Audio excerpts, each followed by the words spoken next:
اللہ جس کو اپنا دوست بناتا ہے تو اس کی جو رضا ہوتی ہے وہی رضا اللہ اپنی بنا لیتا ہے.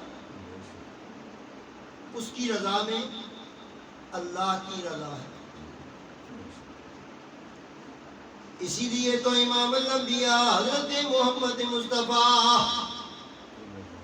صلی اللہ علیہ وآلہ وسلم نے فرمایا،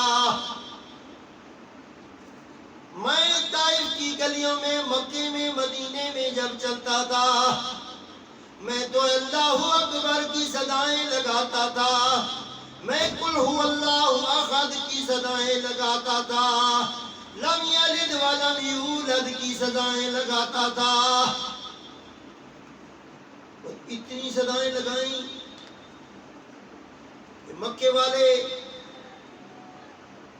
حضور امام الانبیاء حضرت محمد مصطفیٰ صلی اللہ علیہ وآلہ وسلم کے ساتھ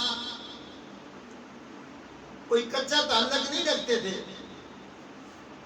ان کو سونے نبی پر اتنا یقین اور اعتماد تھا، اپنی امانتیں ان کے پاس لا کے رکھتے تھے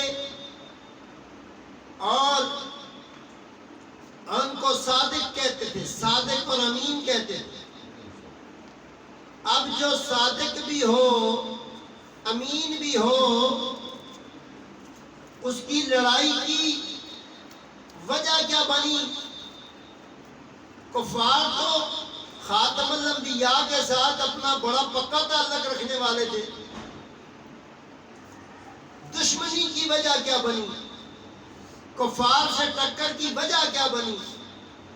وہ وجہ صرف اتنی ہے کہ سرکار نے فرمایا انا محمد الرسول اللہ. سب کہیں سبحان اللہ. سبحان اللہ. حضور نے فرمایا میں اللہ کا رسول ہوں. کیا فرمایا؟ اللہ کا رسول. میں اللہ کا اونچا بولے، میں اللہ کا رسول. میں اللہ کا رسول ہوں. اب لڑائی کی وجہ کیا بن گئی کہ وہ اللہ کے رسول. اللہ کے کیا ہے؟ رسول. شاباش. ایک بات